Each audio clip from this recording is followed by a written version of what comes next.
Good morning, good afternoon, good evening.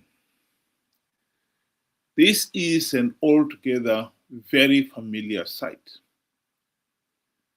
People having their houses being demolished. This is amazing.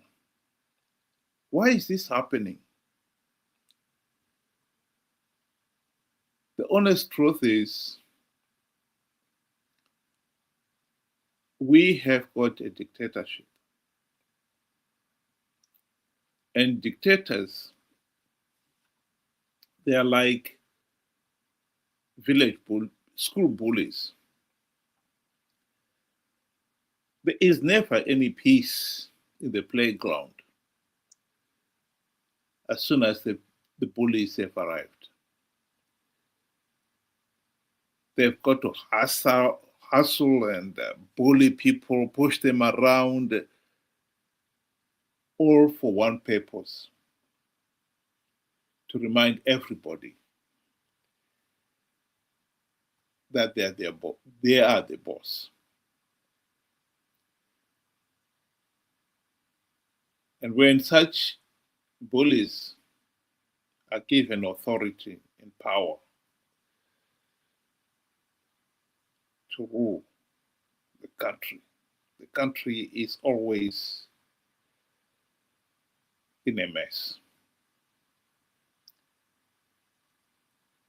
Zanu PF's iron grip on power has relied on making the majority of the people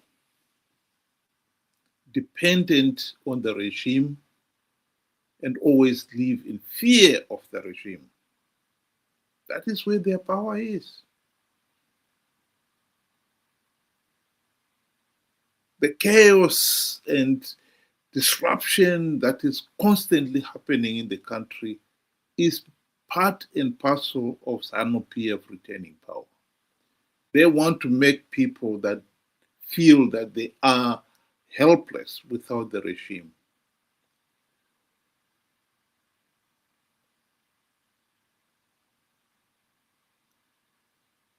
They are keeping people poor. They are denying people basic fundamental rights for their own selfish political gain. That is it. This is a pitiful sight.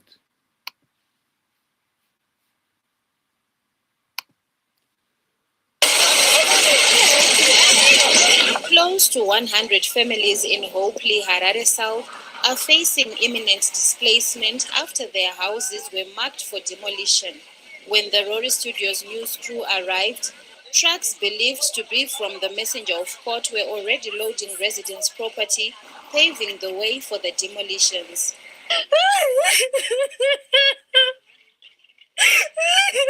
Emotional scenes unfolded in Hopely as women and children broke down in tears, watching their household property being loaded onto trucks.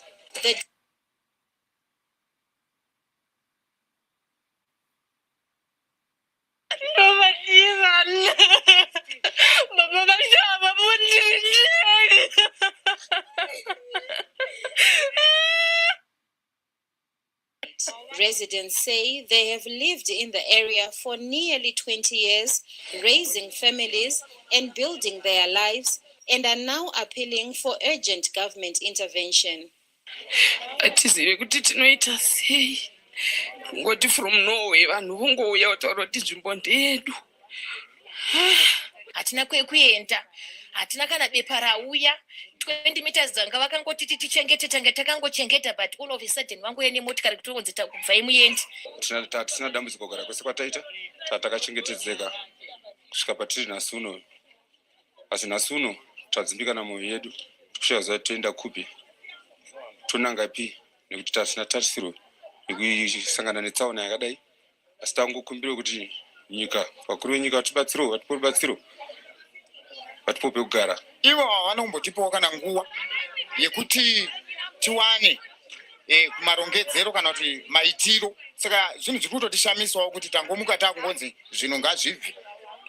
Saka zvinhu zvinotirwadza, zviri kutishungurudza. Taikumbirawo hurumende Harare South Member of Parliament Trimo Kanopula visited the affected families and expressed concern over the situation. He appealed to government to urgently provide alternative accommodation. Dambudziko rauya panguva yakaoma. Vanhu vasina kwekuti vaende vagare. Uyezve makatarisa mamiriro aita denga nemacyclone. Mvura yadzoka pane vana vadiki makatarisa maproperties. Saka tiri kukumbirawo kuna minister vedu velocal government vagaro kuti dai zvaibvira vanhu ivava vakwanisa kuaccommodatewa muproperty iyoyi yakanga vakachengeta kwemakore, sezvo property iyoyi kuti kwanise kuitwa basa yanga yakatochengetwa nevanhu ivava. In 2025, government halted all demolitions to protect vulnerable communities. Residents are now questioning why the directive appears to have been reversed. As rain clouds continue to gather, families in Hopely remain in limbo, hoping authorities will intervene before more homes are lost. What is so annoying here is that these people have lived there and built houses for 20 years.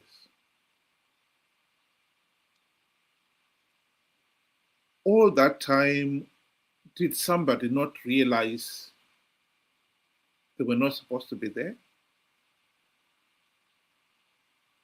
Why were they allowed to build homes and live there for 20 years? And nothing was done. And now all of a sudden, somebody comes along and says, no, you were not supposed to be there. And this is not the first time we've seen this happen. This has happened again and again and again. Zanu PF has used fear and insecurity as a weapon. We've seen in some cases during elections, people being allocated land, settled because the regime wants votes from those people.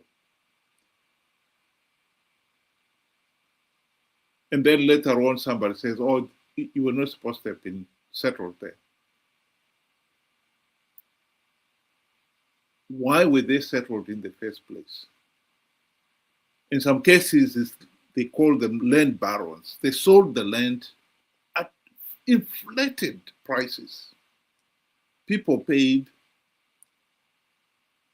The baron takes his money, goes away, and the people have got to face the consequences. You were not supposed to have built your homes there. That's it. The houses will be demolished. This is a criminal regime. That really is the bottom line. The truth of the matter is Zanu PF has done this for the same reason Ian Smith refused to give rural people title deeds to the land. They fear that that will give the people economic empowerment, and the economically empowered people would demand political rights. Zanu PF has used the same tactics. Rural people in the rural areas, they don't have title deeds. Some of these people have moved to urban centers because at least in the urban centers, even during Smith's time, you get a title deed to that matchbox house you have and the little piece of land around it. But some of these urban centers and town centers, town areas, people have been allowed to settle only to be told you don't have title deeds there. So the problem now is not only in the rural areas, it's even in the urban centers as well. Zanu PF is a party of thugs, and their hold on power depends on turning all the people into helpless, dependent individuals dependent on the regime, always at the mercy of the regime and their proxies. They have wrong priorities, especially the current government. How can you go and build an airport which services a few people, and the majority are the elite and the so-called investors? Look at the rural. I made you come to interview me because I wanted you to have the experience of the roads that we are using.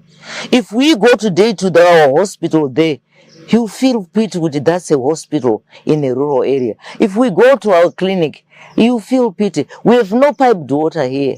Do you know the reason why the rural people vote for Zanu PF? One, they're intimidated. Two, the policy is that the rural people should remain poor and subservient to the government. They should remain poor, because if they remain poor, they continue singing the song for their master. This is why these people have been impoverished. It's for a reason. Because at the moment, if you economic empower these people, they'll go out of hand. Zanu PF will never have control over them.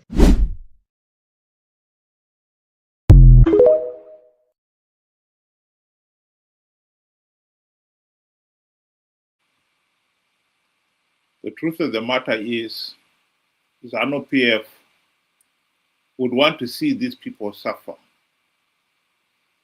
so that it could come in and be the benevolent government helping the people. They'll give them solutions that another 5-10 years from now, they'll be told, no, that was the wrong solution. They will always be kept on their toes. It is an outrage that this continues to be the norm 46 years after independence. And as long as Zanu PF remains in power, as long as we remain a dictatorship, a pariah state, this sorry state of affairs will continue.